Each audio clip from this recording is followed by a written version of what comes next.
Kumar Singh, Content Head and Chief Correspondent, NDTV Special Projects. Can we all extend a huge round of applause for her, everyone? With over a decade of experience at NDTV, she has led some of the network's most impactful content initiatives, especially around social issues such as health, environment, gender equality, and the Sustainable Development Goals. She brings a rare blend of editorial depth, content leadership, and purpose-driven reporting. We are truly delighted to have you, ma'am, here with us today. And now I would like to introduce our esteemed panelists for this session. First on the panel is Professor R. Srinivasan, Chairperson, IIM Bangalore, Center for Digital Public Goods. Sir, I would request you to please join us on the stage, and everyone, I would request you to extend a huge round of applause as he joins us. He is a scholar and institution builder working at the intersection of public policy, technology, and public purpose. For nearly 2 decades at IIM Bangalore, he has taught, mentored, and researched on governance, markets, and digital systems. As chairperson of the IIM Bangalore Center for Digital Public Goods, he advances ideas around open, inclusive digital infrastructure and citizen-centric institutions. He has also been a visiting professor in Germany and Italy and is an alumnus of IIM Ahmedabad and IIFM. Can we all extend a huge round of applause again to welcome him? It's an honor having you here with us, sir, here today. And joining him, we have Professor Siddharth Rathore, visiting professor at Labasna. He is an accomplished economics educator whose work bridges academia, public policy training, and institution building. An assistant professor at the University of Delhi since 2014, he teaches undergraduate economics and actively mentors students through academic initiatives and research projects. He is also a visiting professor at the Faculty of Law, DU, and a guest faculty at Labasna, teaching economics to civil services probationers and regularly lectures at IIPA. With training from the Delhi School of Economics and specialization in AI and ML, his work reflects strong academic rigor and public purpose. Can we all extend a huge round of applause and welcome him for the panel? It's an honor having you here with us, sir. And now I would request our moderator, Ambika ma'am, to please take over. Good afternoon, everybody. I think that's for you. Hi.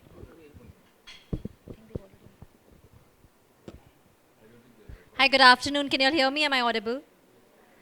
Well, to begin with, thank you all so much for joining us today. And before we start this conversation, I think we're going to just flip it a little bit. I'm going to have you guys to think. Y'all are going to ask the questions first before we actually, start discussing. So let me begin. Now, when we talk about India Stack, comprising of Aadhaar, UPI, the DigiLocker, eSign, as well as ONDC, now this has really transformed how we Indians earn, pay, save, learn, and also access government services. Now, as we move forward, whether it's your AI-powered public infrastructure, how does that hold immense potential to drive inclusion, entrepreneurship, as well as innovation? Now, our panel here, today we have Professor Srinivasan and we have Professor Rathore. Thank you once again. We are going to be talking about how we can build responsible, ethical, as well as socially impactful AI solutions, leveraging India's stack and making a global impact. So I think to begin with, before we open the questions to the youngsters here, I think Professor Srinivasan, I would want to ask you, how can the youth today in India really move from users to actually creators and builders when it comes to AI-enabled digital public infrastructure? Let's begin with that to set the context. Okay. Good afternoon. Thank you for having me here. It's a pleasure to talk to young minds. When we talk about infrastructure, any infrastructure, whether it's digital or physical, should be invisible. It has to run in the background. You should not notice infrastructure. You should only see think of a railroad, for instance. A track, when you take a train, you don't worry about the track. You take the track for granted. You only worry about the engine, your speed, the wagons inside. The track is invisible. Furthermore, the signaling system is invisible. The signals is only visible to you when the train gets late. You don't realize that, right? So when we're looking at infrastructure or digital public infrastructure, we are trying to build digital rails. I'm going to take the rail analogy because a lot of them have used trains. We're building digital rails and they are invisible to you. As a users, the rails doesn't matter. When you do a UPI, when you make a UPI payment, do you know how many data points happening? How much data is moving? There are 6 different parties and data moves 11 times. There are 11 data movements across 6 entities when you make an UPI payment. And it happens in 10 seconds. It used to be happening on an average at 30 seconds. We are now doing it to 10 seconds. Come 1st March, it's mandated that it will happen in 10 seconds. It is not visible to you unless it fails. Yeah. And therefore, as users, you don't have to worry about infrastructure. But how do we make this better? Yeah. Is when we want to start looking at each one of you, look at what is invisible and see how I can build on top of it. Don't worry about building the rail. Make wonderful wagons, make wonderful coaches. Okay, well, thank you for setting that context and really explaining that well. Professor Siddharth, if I can ask you, just to, again, on the same context thing, but what comes to your mind first when we talk about or when we think about building AI-powered public infrastructure in India? Again, to set the context before we go on to their questions. Now, with respect to public infrastructure, now there are 2-3 things which are very, very important, which we have not worked on, I would say, since independence. We've been lagging in these areas. One is the delivery of health. The other is that of education. The third, which has become a real public issue, is judiciary right now. So, and typically see that these are all the issues which the state should take care of. When I am saying that I promise to be a citizen of the country, the state has to take certain responsibilities which are basically capabilities, what Amartya Sen says, these are capabilities. And the state should be powerful. And not just, we can't say it is the job of only the central government, which has to take all the burdens of developing an AI. Here, the states also needs to be empowered, because our interaction as citizens is more with the state government rather than that of the central government. Absolutely. So we need to empower the states, and therefore for that we need to work on the stack of health, education, I would say judiciary. These are the 3 first targets that we should focus on. Very, very valid point, because of course judiciary, yes, but health and education, basic rights. So, I mean, absolutely well put on. So the questions, we have youngsters here, I think right platform, you have 2 teachers here, 2 very senior professors in this space. So could we first have the questions, so that, I mean, that's what Professor Srinivasan had suggested, that rather than us having this conversation and this chat, it'll be interesting to know what your questions are, and then, we can actually pivot towards that. So let's start with the first question, please. Can we have Athrav Ranjan from Sri Aurobindo College to please put your question forward? I would request you to stand so that we can hand over the mic to you.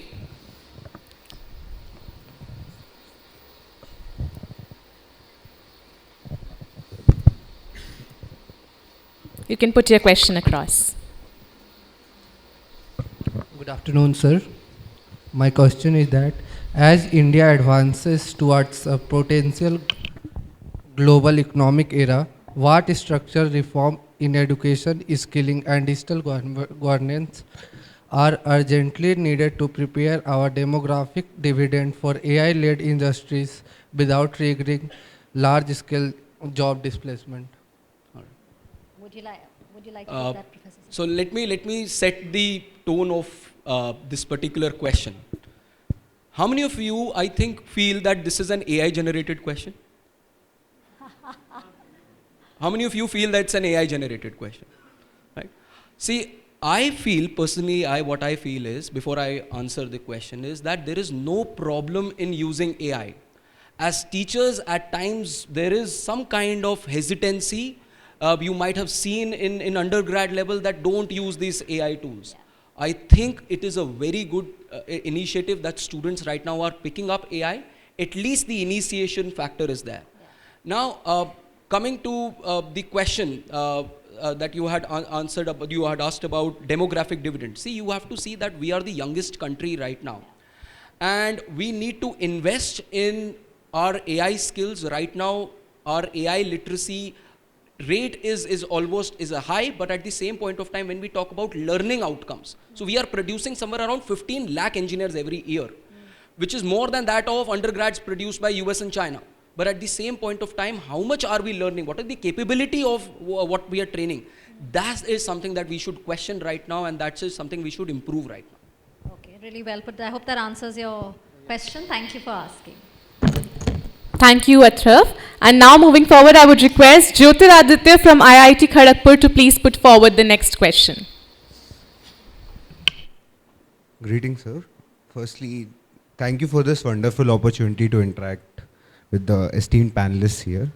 So, firstly, to lay down the context, there has been transitions or revolutions at every point of time, and now it is the AI era which is going at. But as Srinivasan sir rightly mentioned, that we don't get to know the rails until they are laid and something goes wayward. So we didn't have the potential, or we didn't know the potential of AI until ChatGPT and the other AI tools have started to explore.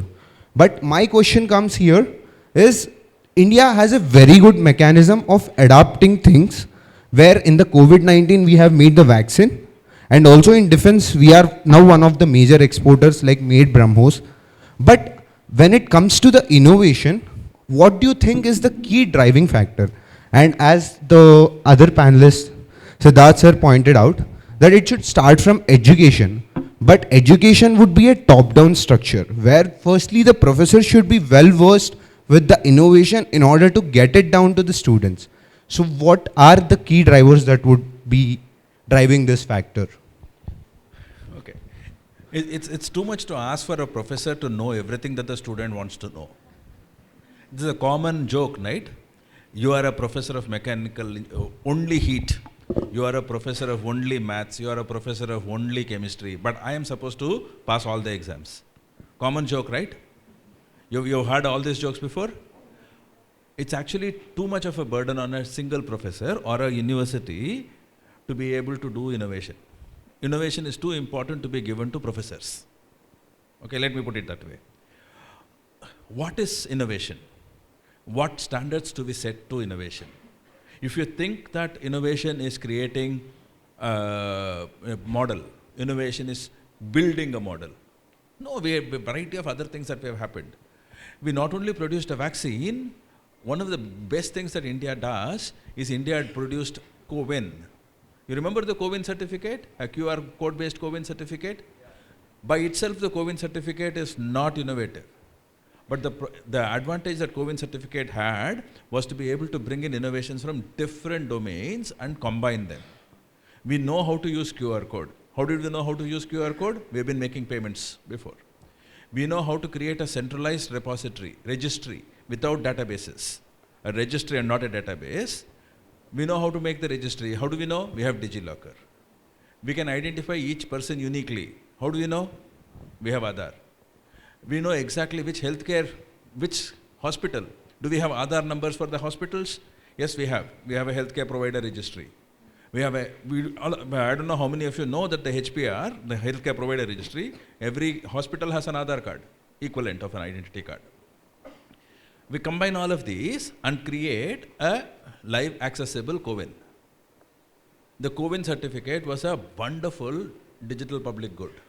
We are innovative, and what have we done? Not only have we used it, I don't know if any of you have celebrated this, we have exported this to 51 countries. CoWIN as a system, the registry and the system, has been exported to 51 countries. We don't know. Nobody knows this. We don't celebrate that as innovation.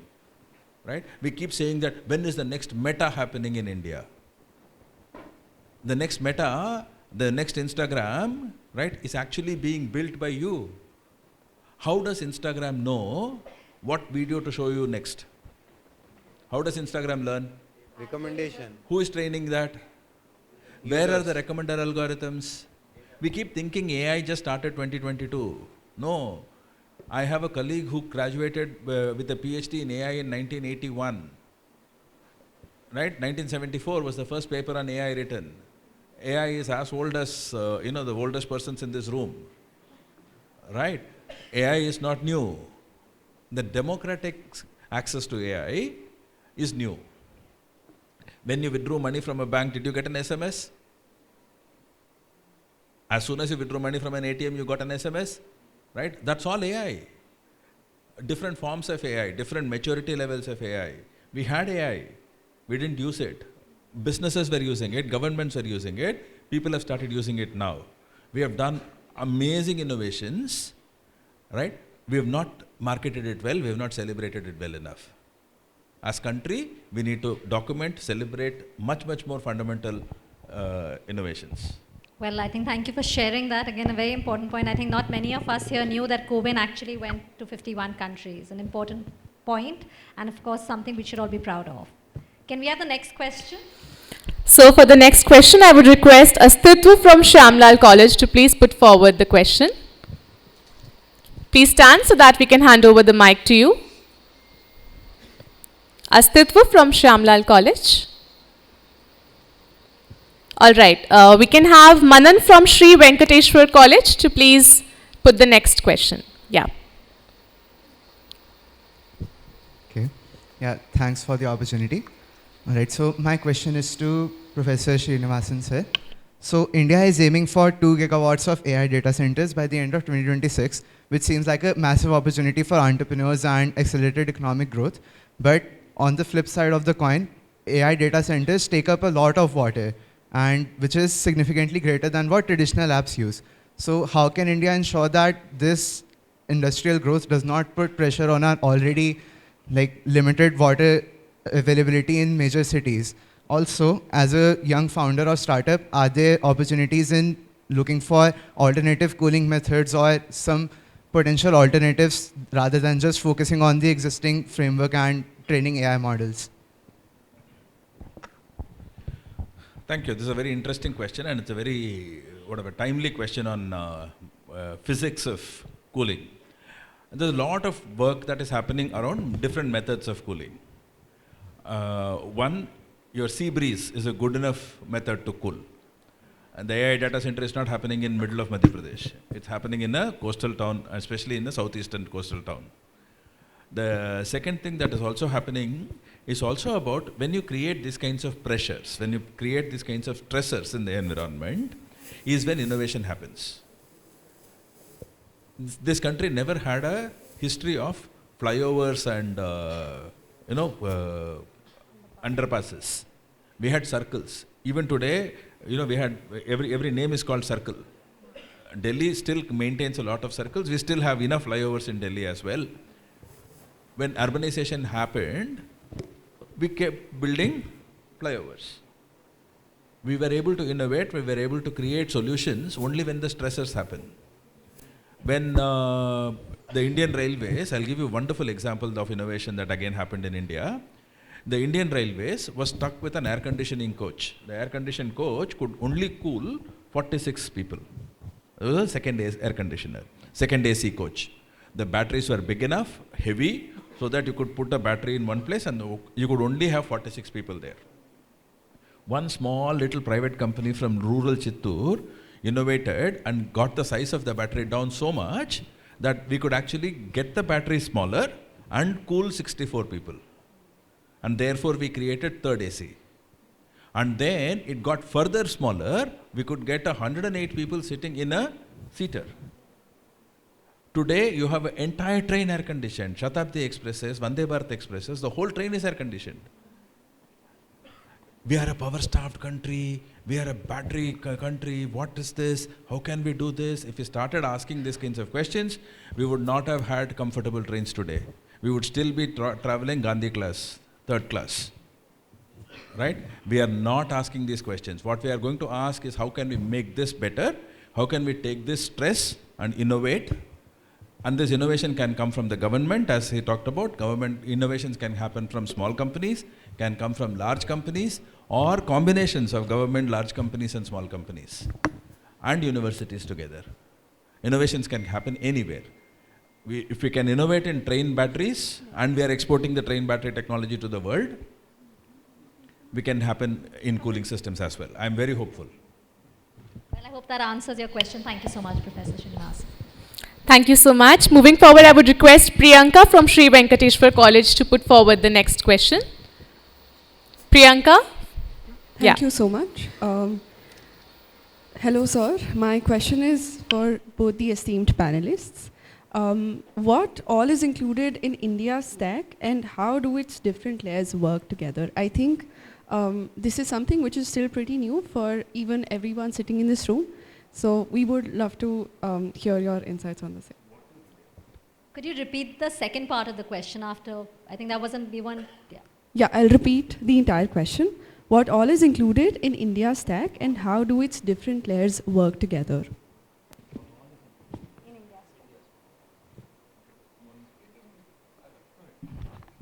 I'll just start with this. See, we start with the fact that we have built an open source structure in our economy. And the foundations of India's stack start with the fact that at a mission mode, now we have the data of 1.4 billion people through Aadhaar. Then we have the UPI built in onto it. That's an open source structure. Now the idea is, can we build on, and we are collecting a lot of data, but the issue is that how do we, if we don't have this good amount of data, we'll not be able to have data-driven policies. So we want to keep on adding data to this existing layer of 1.4 billion that we have. Now you can add it through number of ways. You can have now the health data associated with it, and we are already doing it. In education, you might not be knowing there is something called a Samarth portal, which is again giving you each particular degree, the degree that you are getting, there is a unique code to each particular degree, so we are integrating that as well. So the idea is that how many aspects of our life can now be linked to the same open source data so that we can leverage all of the data for real-time use. I'll give you a small example. Today, while coming here, there was a lot of traffic. Now, is traffic only a law and order problem? Isn't it a nudge problem as well? If you have more data, you will be able to understand that, okay, how do we nudge people not to take up private cars out? It is also an environmental problem. It is also a law and order problem. So once we have different kinds of data stacked up on, we can then, each particular department can then leverage that particular data for better actions. That is the idea of India Stack. So let me go to the name of it. It's a stack. Stack is 1, 2, 3, wedding cake. It is not a network. It is not a jalebi. Right? Think of jalebi, khichdi, and a stack, and a wedding cake. It's a wedding cake. There's a foundational layer, and the foundational layer has to be secure. I should not be, in the name of connecting everything else, I should not be leaking your healthcare data to anybody else who don't need your healthcare data. So therefore, we have a super secure foundational layer, which is our identity layer. On top of this identity, which is the infrastructure layer, we build networks. Networks are how these different entities talk to each other. What is admissible, what is not admissible. When you asked your question, you told your name and your college. If the question asked you that, would you tell me your date of birth before you ask a question? Would you share your date of birth? Should we ask your date of birth? We should not. What is doable, what is not doable is your network layer. And then on top of it, we build applications. Give me another popular example. All of you take cabs, Ola, Uber cabs. The Uber cabs work only when there is Google Maps. Imagine if Google Maps takes a planned holiday. One day planned shutdown, Google Maps shut down.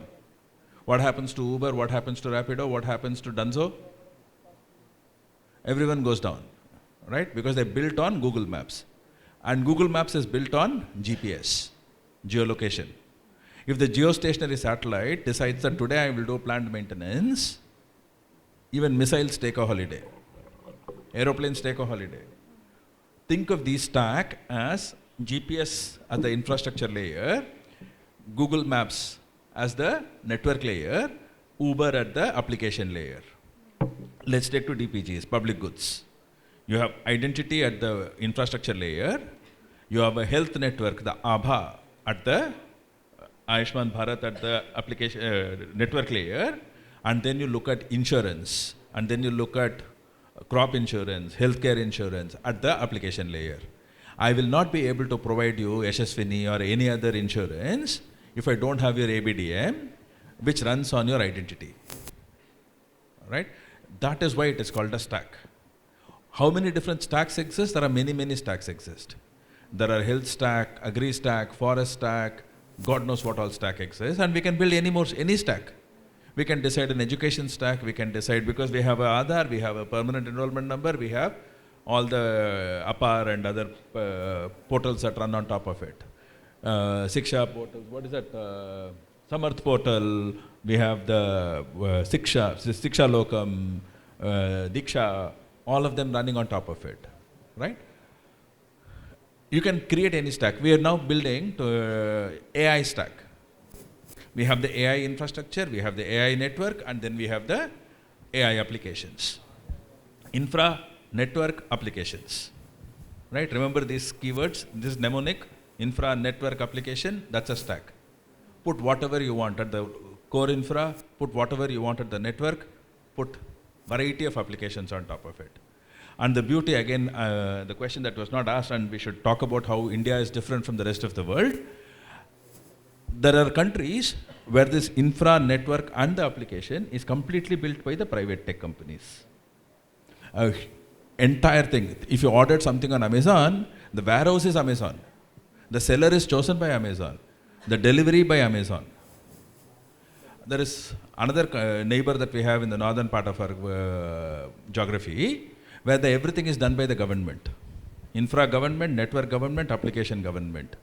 What India has done is taken that middle path in between. We say we will provide public infra and allow for private fellows to operate at the application layer. The classic example is UPI. The rails, the UPI rails, the switch, National Financial Switch, is at a public institution called the National Payments Corporation.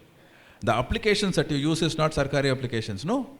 What applications do you guys use? What's the most popular application? PhonePe, which is an American company, Walmart subsidiary. GPay, which is an American subsidiary. What else? BharatPay, Indian startup. Beam, NPCI startup. We have variety of applications. Sarkar, civil society, as well as marketplace, bazaar. Right? Samaj, Sarkar and bazaar come together because we are opened up the application layer, making sure that the infrastructure and the network are strong. That's the stack thinking, and I want all of you to build this thinking in your mind whenever you think digital. Whatever digital you think, separate this out. This is application, works on a network, underlying infrastructure, invisible, I go figure that out. That's when you will start leveraging it better, not just application only. You only did application, you will remain consumers. If you start thinking network, you start thinking infrastructure, you will become producers. Well, I think that's a good point to start our conversation. Thank you all for those questions. Thank you, Professor Srinivasan. Professor Siddharth, I want to ask you, since Professor Srinivasan just spoke about stack, he's explained it, how you can actually become the users and creators. Since we have the college students here, we have the professors yourselves here, how can students in Indian universities develop a mindset of public problem solving rather than just technical problem solving? I would say the fact that you have to see the kind of education system that we are coming from. Now we have had a education system called the NEP, which is right now being executed. Now the issue is that we need to be extremely updated. If we have to think about a problem solving approach, we need to keep changing our syllabi. Now we cannot have a NEP 2020 which is a pre-agentic AI syllabi being implemented in 2026. So the first thing is that the educator community should know what is the power, and for that, all these entrances, for example, NET and all these entrances should have a component of AI. Therefore, at least the educators and the people who are going to make decisions have a significant amount of knowledge about AI. Fair enough. Because these are the ones who are going to execute a lot of things. And then, see, AI is something, and then this entire technology is something that students will automatically take it up. It is not something that if I teach, then only they will take it. They are already taking it up in Instagram, they're taking it up in, say, a lot of other tools as well. But now we need to show them that there are productivity tools that also you can use. For example, I'm not sure how many of them use Notebook LM. which is an extremely productive tool for studying. Something like, say, Manus as an application, which is extremely useful for studying. So I think that kind of mindset needs to be there. And once they have that mindset, then I think they will shift from what can I build for the nation now. Right now we are all consumers, we need to think about that, okay, I know this stuff, I now need to create a useful category which can be sold somewhere. Something useful. Okay, so fair enough point, but when we talk about curriculum, because what you raised obviously makes sense, because right now we're only looking at consumption. Professor Srinivasan, when we talk about the curriculum, how can that be changed, or how can we evolve, I won't say change, evolve to actually teach AI and data skills practically? Most importantly, because we've spoken about the issues which need to be tackled, is public impact. So when I want to teach AI, a lot of public perception is AI is computer science. AI is not computer science. Intelligence is not computer science. Stupidity is psychology. Intelligence is psychology. If stupidity is psychology, natural stupidity, intelligence is psychology. Are there cognition work on AI? Are we studying cognition on AI? We don't know. The best way for you guys, for students, I'm giving you a cheat code. Typically, you want to pitch a professor with an AI, a textbook with an AI. The notebook is about textbook versus AI. Why don't you run a debate between two AI tools? Moderate a panel discussion among 5 AI tools. You have all the AI tools available, and they are freely available. Give one AI tool a question. Take that answer. Give it to another. Mr. Gemini, Claude is saying this. What do you have to say? Take that and give it to Perplexity. Claude and Gemini are saying this. What do you have to say? Claude, Gemini, Perplexity are saying this. What do you have to say? Start asking, run this question, panel discussion. We will do a lot of what is called as creating new knowledge. Okay. Otherwise, what is going on? AI is it's a lazy assistant. It's a lazy assistant. You know what the lazy assistant is? If I ask for a bottle of water, the assistant will go run, find the nearest available water and give it to me. For water, which is a commodity, the first available bottle is actually good enough. But if I asked AI a question, it starts running, it finds the first answer, it gives it to you. Yeah. Is the first answer the best answer? Not necessary. Yeah. So therefore, how do I avoid this first answer syndrome? Run the debates among the AI. Run panel discussions between AI tools. Try this, you will learn a lot. Curriculum developers, textbook writers. I'm working with a lot of these textbook societies, and I'm asking them to run all of these before they publish a textbook. 2 state education councils, unfortunately I can't name them now, 2 SCRTs are working on validating their content by running panel discussions of textbooks. Okay. So when we write textbooks which is truth, because what is written in the textbook is truth, it cannot be a debate. Yes. Right? When we're writing truth, we need to make sure that the truth is visible. And therefore, we run all of these. By that way, we train the model as well. We're making sure that this is the truth. So you're vetting it as well, amongst each other. Yeah.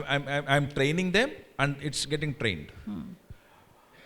Learn to use AI as a good assistant, as a good butler, as a good tutor.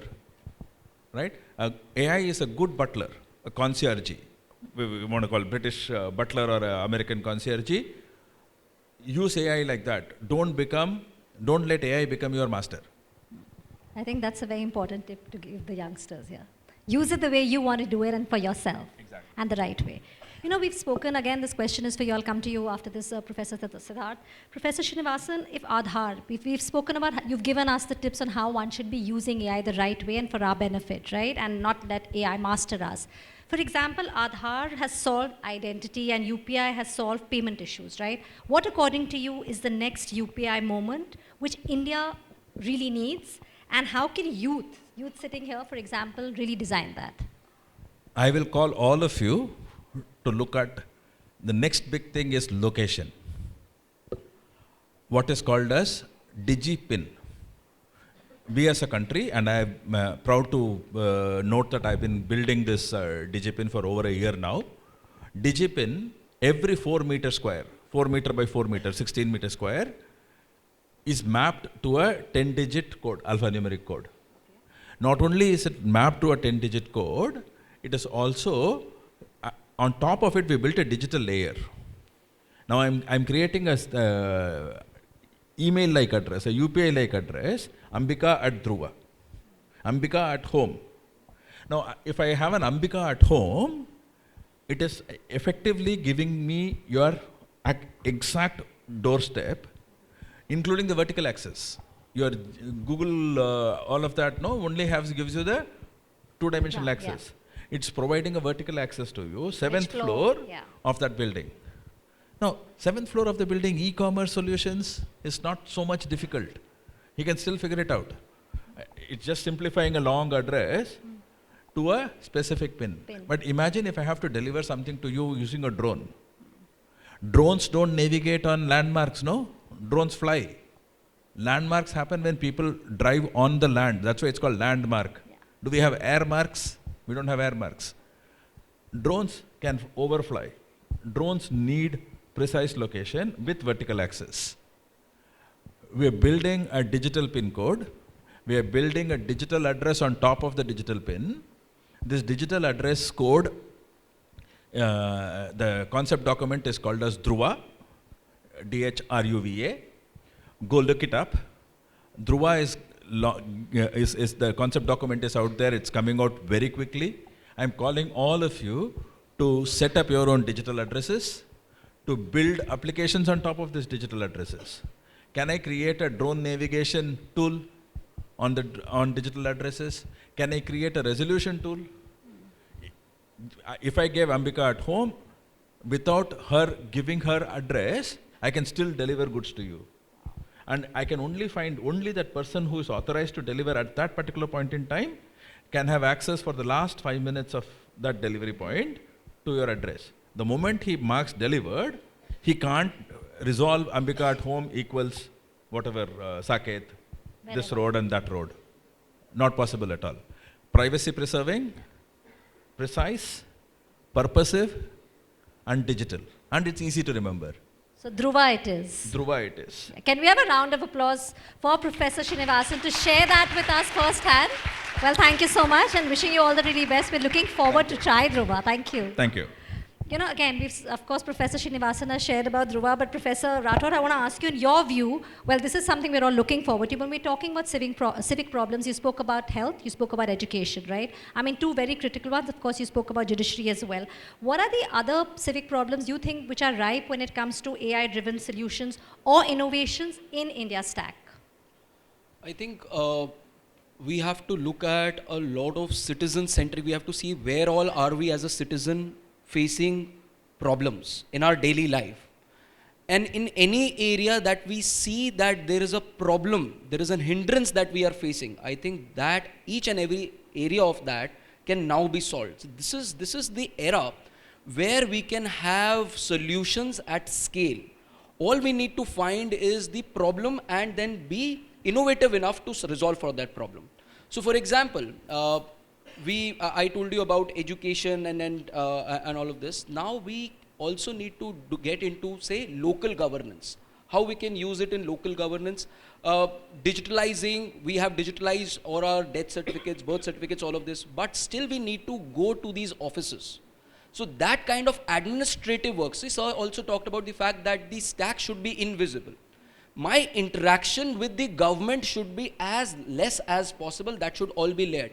So all such problems can be covered, be it the office of an SDM, which is required, be it a local police work that I require. All these are areas where startups should now come in. And there's a huge scope. We don't only need startups to deliver products, startups for making more ice creams. We also need startups which are in the governance delivery system. In the public space, yeah, Yes. which helps the public. Okay, that's again a very valid point. You know, taking from what Siddharth said, solutions at scale. So I want to ask you, Professor Srinivasan, you know, what role can centers like yourself, where you are, when we talk about bridging the gap between academia, government, industry, basically collaboration for a stronger digital state?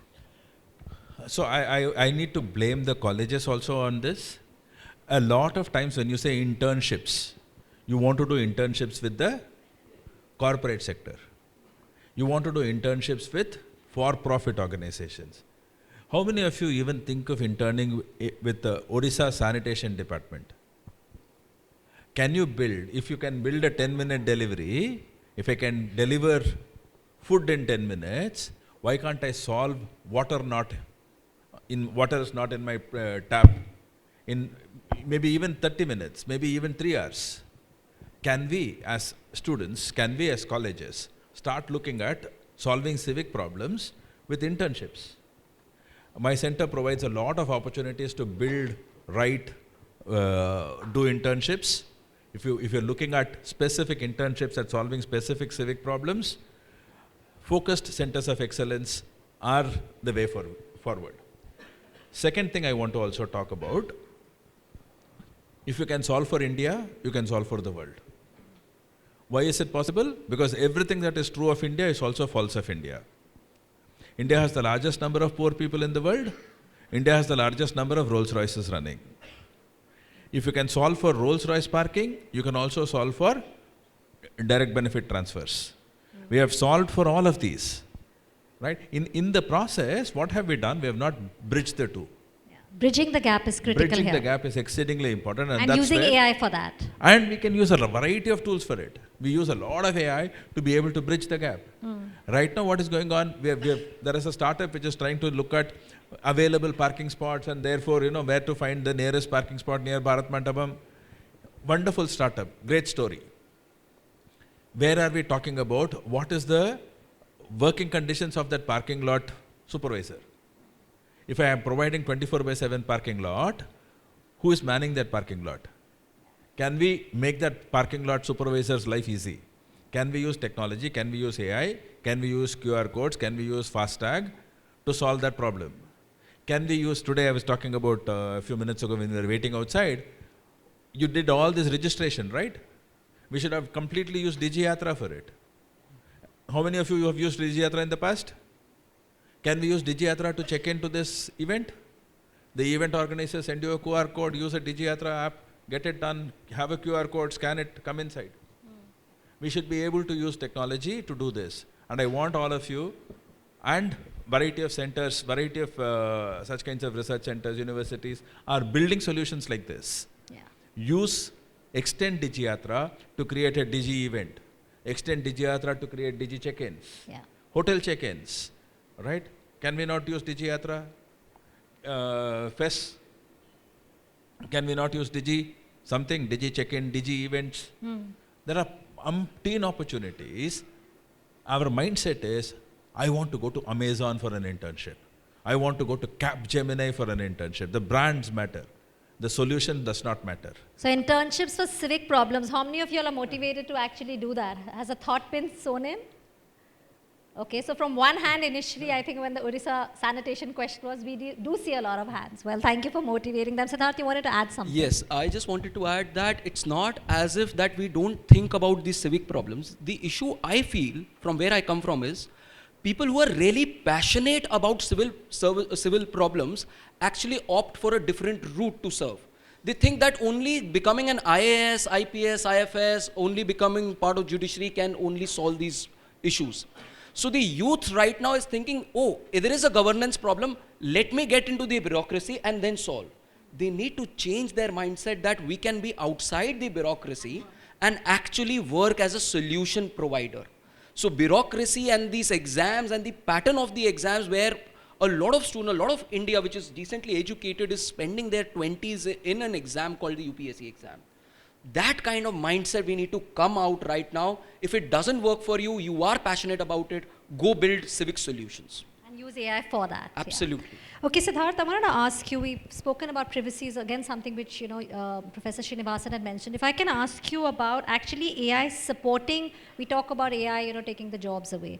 If I want to ask you, how can the human in the loop approach ensure that AI is actually supporting people rather than replacing? Because very often the youth has this question, or even people in the job or in the economy feel that, will my job be, taken away by AI? So it's a very valid question that how much human interference that you're trying to put. See, AI is something which is a global common. You can't think of AI that AI is only in India, AI is only in US. AI is a global issue. If it's unsafe anywhere, it is going to be unsafe here as well. So first of all, we need to realize that it's a global problem which requires, just like a climate change. That's why we're having these AI summits. Just like climate change is a global problem, AI is also a global governance issue, and therefore we need to have policies around it.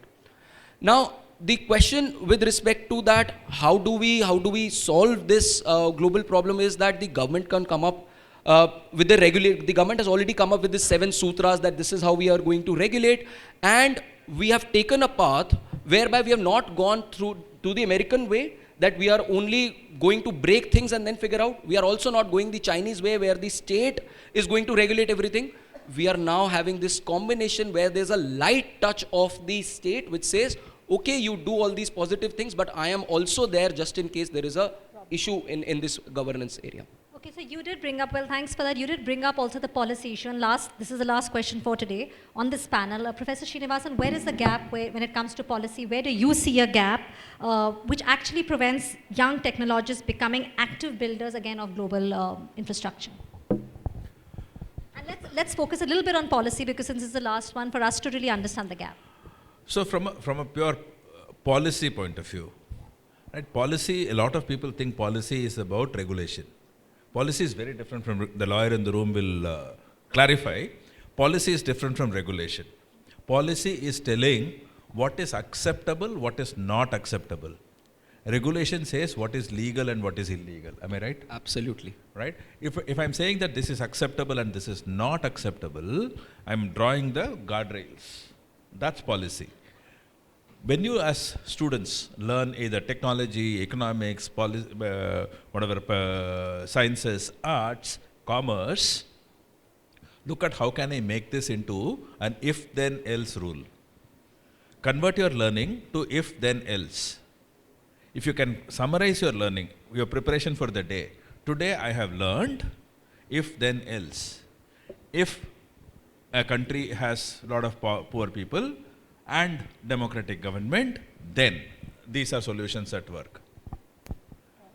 If technology works like this, people are not adopting technology, and we have huge capital investments in that technology, then these solutions will work.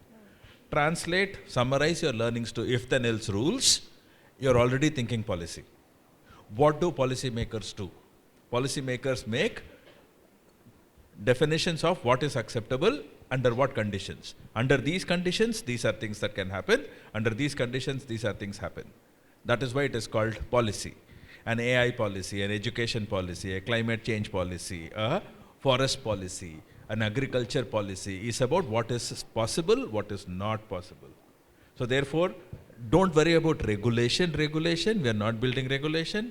We will learn policy, which is if then else of every single learning. Anything, accounting, economics, whatever you learn, technology, whatever you learn, chemical engineering, if then else. If policy. then else it is. Well, thank you so much, Professor Srinivasan. Thank you so much, Professor Siddharth, for joining us and actually sharing this, the insight, information with all of us. Thank you so much for listening so patiently and being an interactive audience. Thank you so much.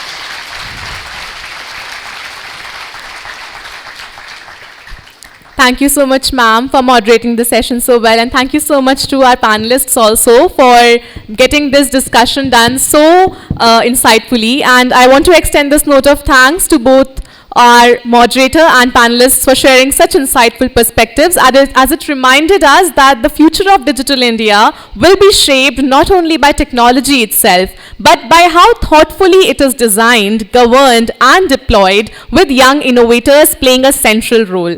So it is my pleasure that we've had this discussion so insightfully, and we have gathered so amazing insights from all of you. So before we move to the next session, we'll now break for lunch and coffee chat and resume at 2:45 p.m. So I would request our esteemed panelists to please join us for lunch at the Allure Hall. And to all our students, lunch is now being served at Allure Hall. Our organizing team will be present to guide you to the venue. Please feel free to help yourselves and also enjoy the break. We also request everyone to kindly return to the main venue through the main gate and also complete the verification check upon your re-entry. Thank you, and we look forward to welcoming